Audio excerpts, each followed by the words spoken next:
drugs do you need? Coke, Molly, heroin. Heroin?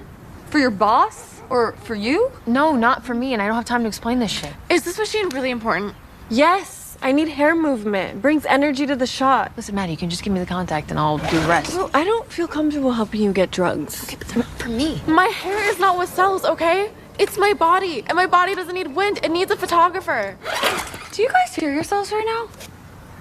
Like, what is wrong with you people?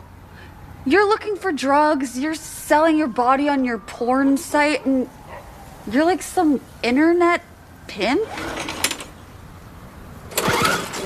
It's sad, and it's pathetic, and it's really disturbing, honestly. Oh, Jesus, who would have thought we would have come to...